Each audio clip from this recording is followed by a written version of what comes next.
This is Marketing from the Front Lines, where we speak with B2B marketers who are in the trenches, bringing technology to market.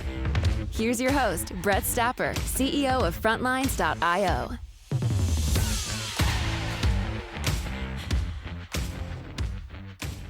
Hey, everyone, and thanks for listening. Today, we're speaking with Alex McEachern, Head of Marketing at Intelligems. Alex, what's going on? Not much, just ready to jam and excited to be here. Nice. I'm super excited as well. So before we jump into everything, let's talk about your journey to get here. How did you end up in this world of marketing? I'll try to truncate the story, but when I was in school, I was actually selling printers. That's how I put myself through college. So I thought for sure when I got out of college, I was going to be in sales. A friend of mine in college had worked at a startup, and he's like, hey, they're looking for entry-level positions. The two of us come in, they're like, yeah, one of the two of you is going to be our sales guy and the other guy's going to be in marketing. And I'm like, oh, for sure, I'm going to get tapped to be the sales guy. And then they're like, yeah, we want you to do marketing. And I was like, okay, sales guy getting into the marketing side of things. But yeah, ended up working in the e-commerce space, kind of straight out of college in marketing, right when content marketing was kind of really starting to become a thing. So kind of gravitated towards content marketing, and for the last 10 years have been in the B2B marketing space, specifically in the e-commerce world. It's funny looking back at those early days of content marketing. I don't know if you remember Content Marketing Institute. I'll have to look and see if they're even around, but like the stuff they were publishing was like content marketing as this like wild, crazy concept that required all this education. And like, it's funny to see it now. It's like everyone has a content strategy, but at the time they were like convincing people that they needed a content strategy, which is so funny to think about now. So interesting to look back at. And like even back 10 years ago when you're doing it, it's like, yeah, lead magnets and have a blog and SE and like all these things that were so like foreign are just like everyday practices now and like not a differentiator whatsoever. Yeah. I mean, what's funny is like a lot of that stuff that I see from 10 years ago, it's like, that's still the playbook. Like there are a lot of companies that are still running this playbook from like 2015, which is just crazy. And like, I can see why a lot of like marketing teams are struggling. It's an outdated and old playbook. It worked very well back then, but now if you're just doing like a lead magnet with gated content, like I just don't think it works nearly as well as it used to. I don't know if it's even working at all. If anyone listening is still hitting the lead magnets and it's just crushing for you, please let me know. I always just laugh, like in the history of like being on the internet, like I've never once downloaded an ebook or an asset and then been excited when like a sales rep hit me up. You know, there's like zero intent when I download those types of things. Like the first thing I do is go and unsubscribe to try to stop the salespeople from hammering me. And I feel like everyone's that way. Like I think it's like not buying intent when you download these things, but everyone like convinced themselves that was very high buying intent. Yeah, I think like back in the day, someone downloads something, it's like, oh, we have a reason to reach out to them rather than just like hit the cold call. And like, yeah, that's better, but we've evolved so much past that now that if anyone's still running that playbook, again, I think you should go listen to a bunch of the episodes on this podcast because it will tell you that's not playing anymore. What's the play for you when it comes to like a modern content strategy? How do you think about it? Yeah, I think like trying to gate anything is like really hard to do for all the reasons you just said. Hey, if I'm going to trade you my contact information, I just assume that a sales rep is just going to hound me the second that I put that in. So for me, a modern content play is you don't want to gate anything. You want to take all of the expertise that you have as a business and like if it's your founder or your brand, it doesn't really matter, but like just make it publicly available. You think that these like trade secrets and like these ways of doing things in your frameworks are like secrets that you need to guard.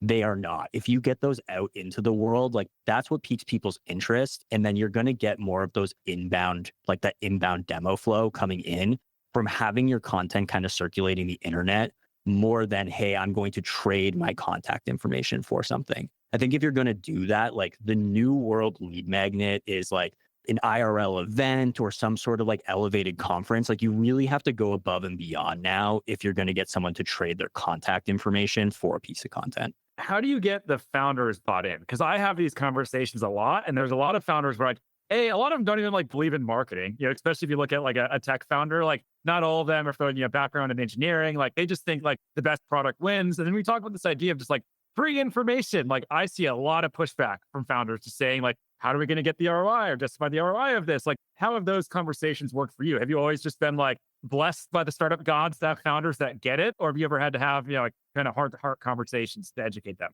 So I'll say that we're like at Intelligems, our two founders like definitely know that this is how we're going to do marketing. So it didn't take a ton of convincing, but I wouldn't say I've been blessed every single time. I think like the best way to get your founders involved is I actually a lot of times end up putting like a founder or like a voice that we're going to be putting into the world besides my own and try to do like a really kind of quick informal podcast with that person because it does a few things. Like I'm not doing this because it's going to be this like crazy traffic generator for us, but it starts to get that person thinking about, again, these different angles, like some of these ideas or frameworks or ways of thinking that are like tucked in the back of their minds that aren't marketing. Yeah. And then pull those out and like allow them to speak those out into the world and see what the interaction is like out there in the market. And it's that connection makes it a lot easier to be like, oh yeah, these things that I know and think and like the founder story and the reason that we do these things and the problems, like that's all marketing if I just package it up the right way. One thing that I see a lot of buzz around is founder-led growth, founder-led marketing, founder-led content. I guess just this idea of like founder-led, you have Paul Graham's essay with founder mode. So it all seems to kind of be like aligning around this trend. Is that something that you're seeing as well? Are you doubling down on founder-led?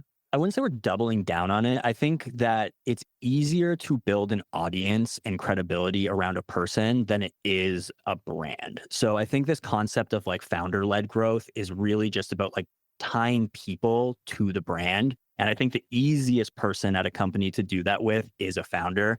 Usually they have like kind of the biggest following already. They might have the most clout, but it doesn't have to be a founder per se. Like there are a lot of great examples like Motion or motionapp.com. Like there are a bunch of people on that team that are not the founders that are out there being like the face of the brand and talking about what the product does and about like the different problems and narratives of the company. So I wouldn't say it has to be the founder. I think a lot of times it might be like, actually, I don't even think it is the easiest. It's pretty hard to get a founder to like care to go do some of that stuff. But I feel like you have to attach those stories to a person.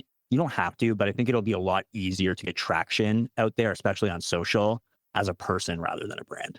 Is that something that you're actively pursuing of, how do we take this, founder-led idea and whatever you want to call it, like personality-led, I think is the buzzword that I'm seeing. Like, are you trying to do that now? Like put more voices out there in front of the buyers? For sure. I'd say there's like 4 voices on like our 2 co-founders, myself, and then our head of go-to-market.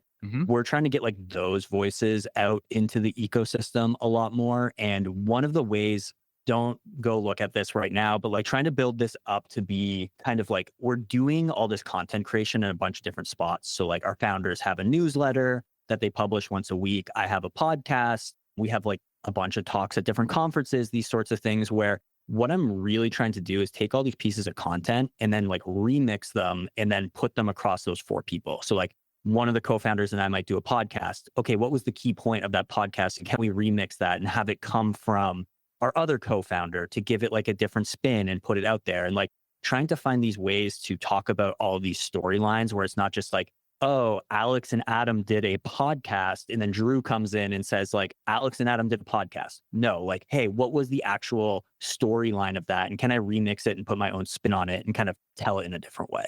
What about this idea of like 0-click content? Not sure if you follow him. I'm sure you're in this world. Like Chris Walker, I feel like he did a very good job with that, where he's just like blasting, these like somewhat like long form. I feel like everyone's talking about short form videos, but like his would be like anywhere from like 3 to 7 minutes long. There's no call to action. Like, hey, listen to the full episode here. It was like all the value right there, long form content on LinkedIn. Is that something that you've experimented with at all? Yeah. And like, it's really hard to get people to go from social and like take action to go do something off platform. Yeah. 1, I think people just like aren't there to do that. And 2, the social platform algorithms hate you for doing that. Like if I am to put a clip from our podcast out onto LinkedIn as an example, and I put like, hey, listen to the full episode here, gets like 10% of the reach that it would if I don't include the link. So a lot of the times it's like, hey, we're just trying to discuss some of these things, want more, search Intelligems on YouTube for like all the episodes and just trying to like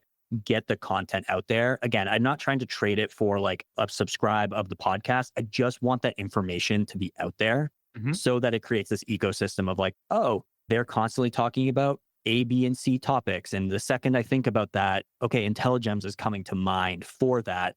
Let me go search that out rather than take action right then and there. Have you seen that be true as well when you add into the comments the links? Like, here's Apple, Spotify, YouTube. Does LinkedIn punish you for that as well? So that used to be the trick. I used to do that all the time. It's like, just put, hey, you want the full episode? It's in the comments. LinkedIn's my social platform of choice. So I'm going to speak to LinkedIn for a second. Is they now have like most recent and most relevant like flag in the comments. And a lot of times when you put that comment in as a link, they'll actually just hide it. So people won't even see it unless they flip from like most relevant to most recent to see it. It definitely is hindering you if you are the person who puts the comment. I have been experimenting with like, again, I have a podcast with one of our co-founders to be like, I'm going to talk about this thing. And then I'm going to have him come into the comments and be like, leave some sort of comment about the video, listen to the whole thing here. That does better, but even that seems to be hindering the reach to have like the comment or to have the link in there at all. What else are you experimenting with right now? On the LinkedIn side of things, like in terms of getting like social reach, I think a lot of things have happened. Like you used to get a lot of these kind of like engagement pods going in the past where it's like, hey, I'm going to post something and then Brett, I'm going to hit you up to like come leave a comment and like a few other people. I think that is gone. What I have been seeing is if the same group of people end up interacting with the post, it just kind of like dies in that group of people. So there's this weird thing that happens, like say you get your whole company to all of a sudden be like jumping all over each other's social posts. They will explode in the beginning because those are all new people interacting with it. Mm-hmm. And then that might last like 2 weeks. And then the reach gets crushed because LinkedIn now knows that like, oh, these people are interacting all the time. So like those engagement pods or like getting your company to interact, like it helps a bit, but it's more about just like getting the more kind of like second, third connections you can get to like or interact with something, let's say in like the first 30 minutes, that's what's actually going to get something to go. One of our co-founders' posts like went semi-viral the other day, and I think it's up to like 800,000 impressions or something on the post. And it was exactly that. Say something a little salacious, get some people to agree, some people to disagree, start a little bit of a debate in the comments, and then there you go. This show is brought to you by Frontlines Media, a podcast production studio that helps B2B founders launch, manage, and grow their own podcast. Now, if you're a founder, you may be thinking, I don't have time to host a podcast. I've got a company to build. Well, that's exactly what we built our service to do. You show up and host, and we handle literally everything else. To set up a call to discuss launching your own podcast, visit frontlines.io/podcast. Now, back to today's episode.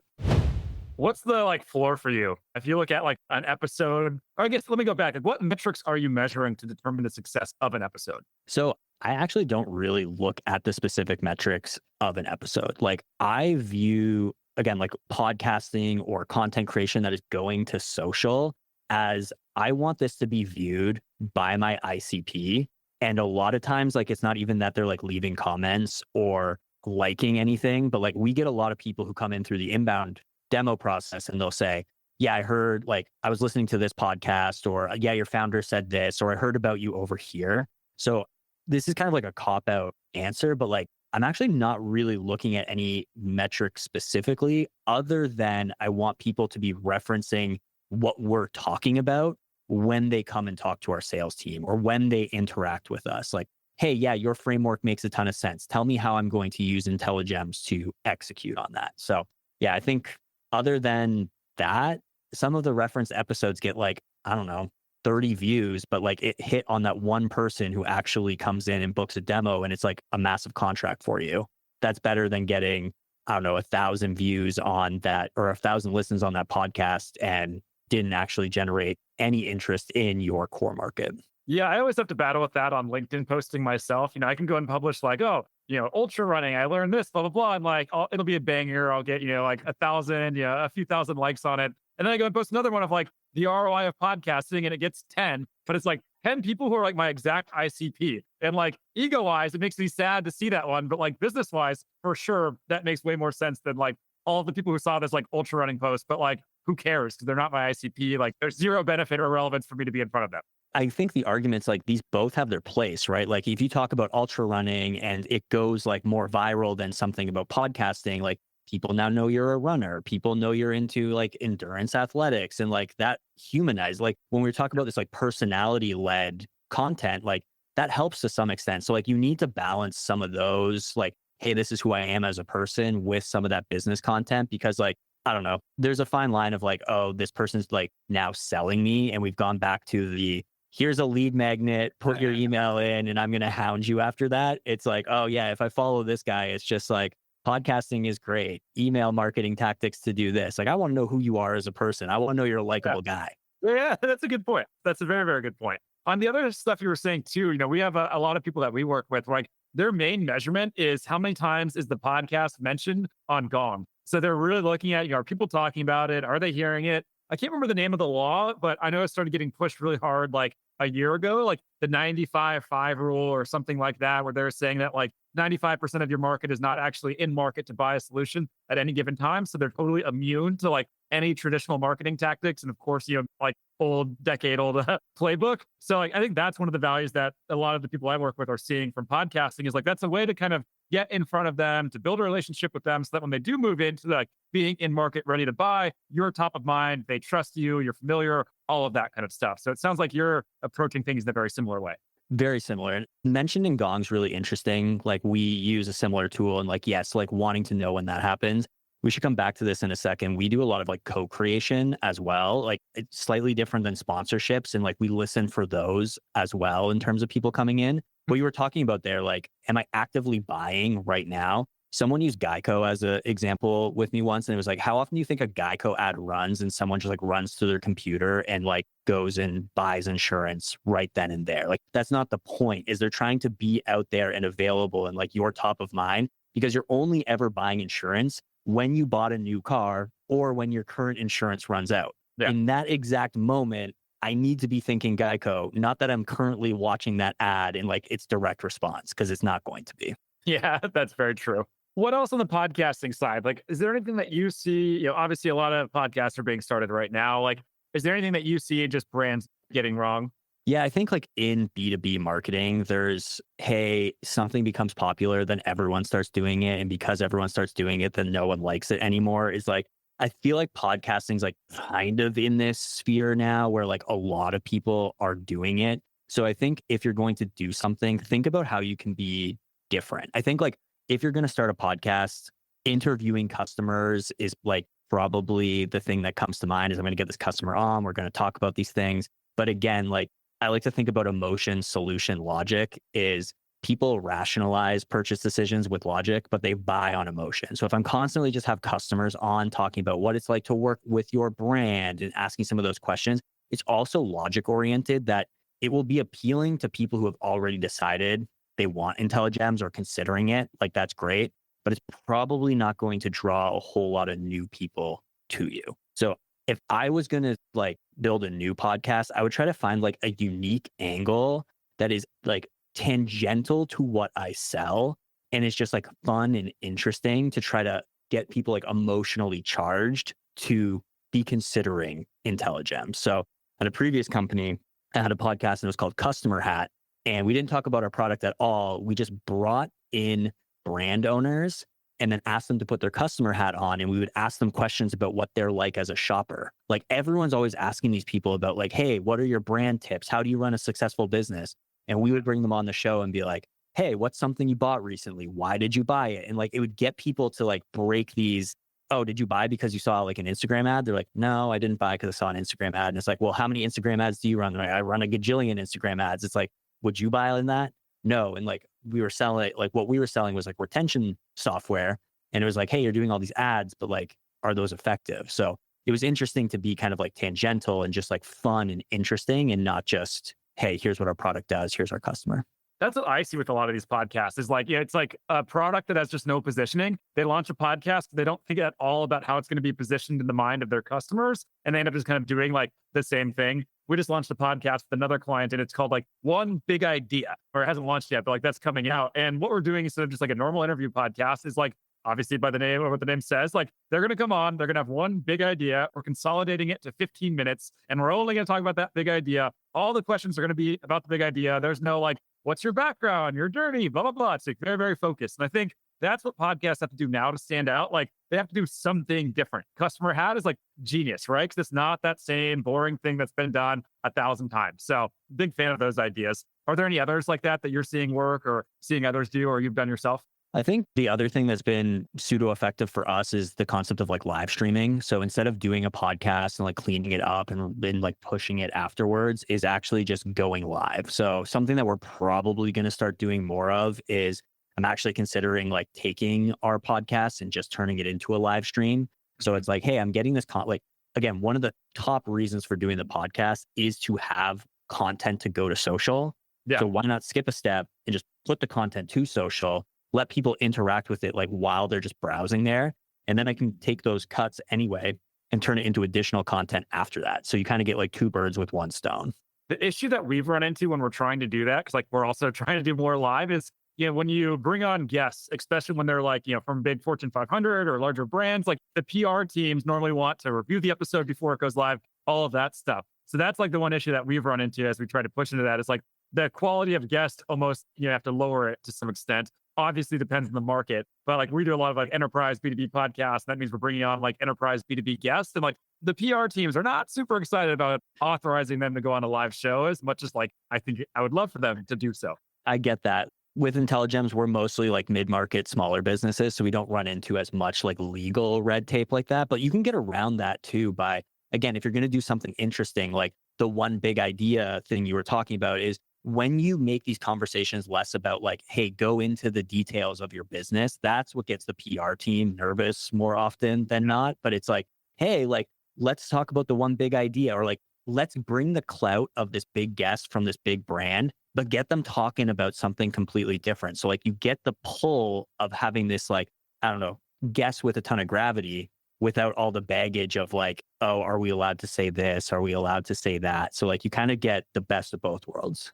I think to me, at least, Tim Ferriss is like the master of that. Like he brings on guests and it's like my interpretation of it is he tries to like break their frames by like asking them about some like the most random stuff that they like haven't talked about, but he uncovers it. Like I was listening to one where watching one where he had the founder of Expedia on, and he opened up talking about how like for the guy's entire life, his whole thing was every day he's going to cook breakfast for his kids, and then he would take a candid picture of them. And he's like, it's my most cherished memory. But he like opens with that and has this guy go deep on this thing for like 10 minutes. And like that hooked me. And then he started talking about, some of the more traditional stuff like he probably talks about in every interview. But I feel like that's such a good way to approach things too, is like, how do you get people off their track to talk about something that's like not commonly talked about? I feel like if you can get people to that state, then they can like open up and just be a lot more interesting and less boring overall. 1000%. Like you talked about the ultra running versus podcasting. Like what if we did a podcast and I come in and I'm like, yo, Brett, like tell me what the best part about training for an ultra marathon is or ultra running is. And you're like, oh, it's this, this, and this. And then I spring a question on you that's like, and how does that relate to your business life? And you're like, oh, and you start thinking, and like now we're on this like whole different train of thinking, but like we're now probably like, again, tangential to some of the things that you wanted to talk about, but with like a completely different lens than it would have if we just started with, how you doing? This show is brought to you by the Global Talent Co., a marketing leader's best friend in these times of budget cuts and efficient growth. We help marketing leaders find, hire, vet, and manage amazing marketing talent for 50 to 70% less than their U.S. and European counterparts. To book a free consultation, visit globaltalent.co.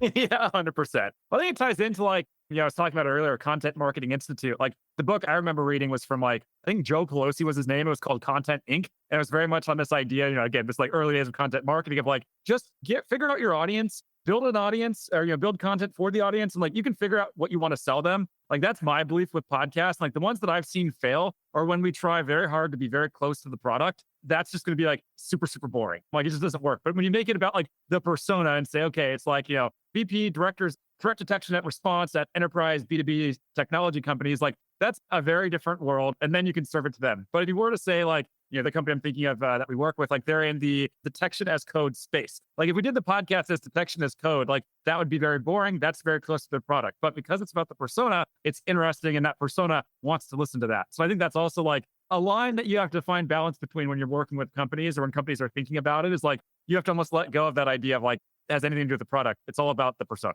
Exactly. Like another thing that I've been flirting with and like I'm hopefully going to do in the not so distant future is kind of like on the street game show style content where like, yeah, you guys sell like testing and analytics software. Like what does on the street game shows have to do with anything? But like one thing we're really good at is testing prices. So like, could we go to the streets with kind of like a Price is Right style game to like hook people in and like, hey, like we're talking about prices and then like there's some sort of flow into like, hey, what are people willing to pay for this? What's people's price understanding? Like think like your customer. And then we can pull that into like a story that's related to the product but isn't like our product does X, Y, and Z. And that's why you're watching this game show. No, like let's get people hooked on something tangential that we then have like a future play to pull them into the product world. It's smart too, because it sounds like you're taking inspiration from like, what I'm sure you're seeing, what I'm seeing on like Instagram, on TikTok, right? Of like those like street style shout outs in New York City of like, hey, what do you do for a living? Or how much do you pay for rent? Can I see it? It's like,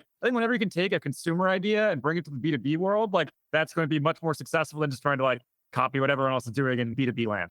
I think that's one of like the biggest misconceptions in the marketing world is like, oh, the B2B buyer is different than like the direct to consumer buyer. Is like, nah, like, yeah, we buy software, but like we also buy soda and chocolate bars and clothes. And like we are influenced by all of that stuff too.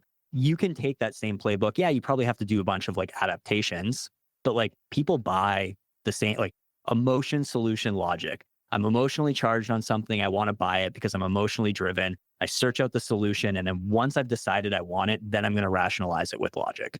I'm a bit of a freak, I would say, but I started doing this 3 or 4 years ago, and like it's just continued on. Whenever I make like a significant purchase, whether it's business or personal, I have a doc where I just go and write up like what happened exactly, and I kind of like reverse engineer the steps. I haven't figured out what exactly to do with this information yet, but it's like fun to have, and I do go back and like look at it, and like it's the same steps, right? Like per your point, like it's not like, oh, I buy software in this way, but I buy like clothing in this way. It's like it's all the same stuff overall, or the general same steps. But I think you're right, like people forget that. Like they just totally think of like, or not, I think it's getting better, but like a few years ago, at least, like if you said that, like people would think you're an idiot. I think if you said that, like, or certain people would, right? If you said that like B2B buyers and consumer buyers are the same thing, I think there's a large number of people, especially B2B tech, who would be like, what are you talking about? They're wildly different. I think that's even still true today. I'm sure like some people are going to listen to this and be like, Alex, you're an absolute moron. Like B2B buyers are not going to, you're telling me you're going to put people on the street and do TikTok dances and they're going to come and buy like your software? Like, are you a moron?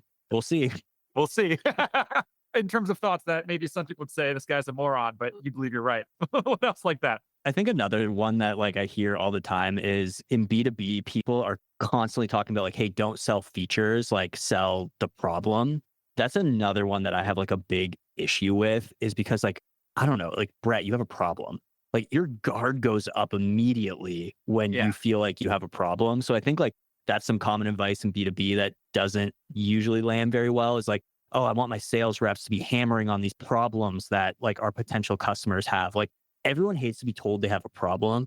Everyone loves to feel vindicated though. Like, Brett, you don't have a problem. There is like a situation that you are in that is holding you back. Like it's not because you don't know or like you don't have the resources or whatever. It's like you just are blocked by said thing. And can we remove that blocker? And like if you can create the content and the narrative and everything around like removing those barriers, then those buyers are going to be like, yeah, I want to remove those things versus like, oh, you're tracking this in like a spreadsheet. Are you an idiot? Like, that's how it comes across when you just like target problems, in my opinion. Have you dug into like StoryBrand at all and what Donald Miller does? StoryBrand, Andy Raskin is like another really good one for this. Like, I think like narrative building is something that every B2B company, like, how are you going to connect your product to the story? Like the whole front half of this, we're talking about these different tactics and like, hey, it can be a few steps removed from the product. That's only possible though, if you have kind of this like container that you want people to know about and want to understand so that you can pull them into that. StoryBrand's a fantastic framework.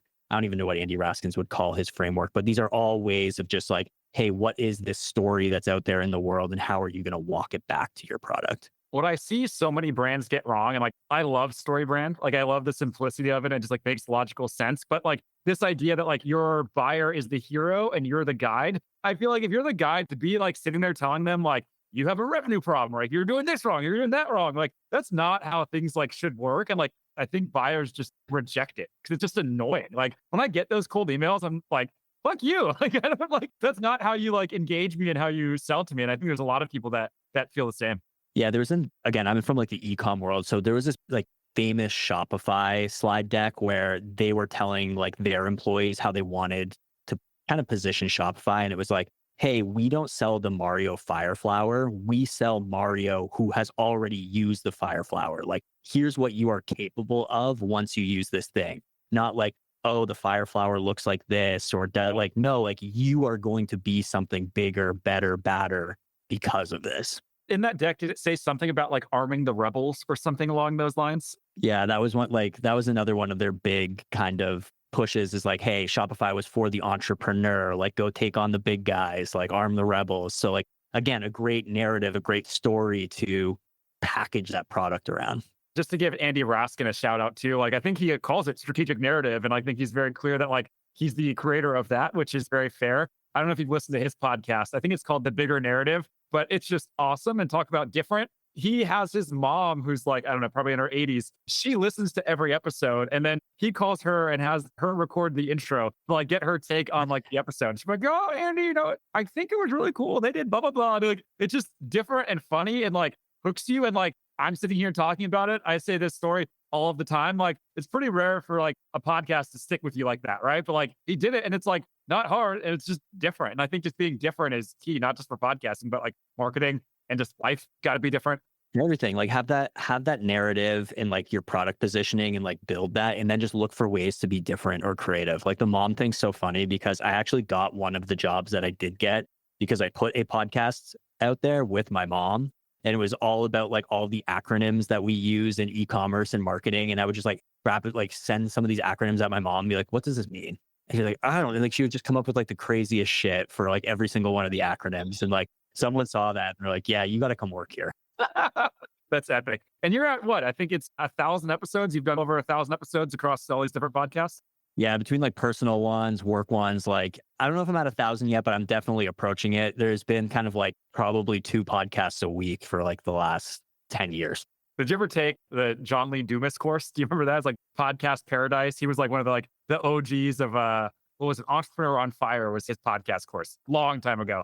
I never took it. My intro into podcasting was like, I grabbed a mic and I booked a guest and I was like, I'm just going to figure this out. And it's funny looking back at like those original episodes and just seeing like how far you came. Like, oh my God, why did it? 1, your tech setup. 2, like the flow of the conversations and the questions you ask. You're like, how could I be that blind to what I was doing?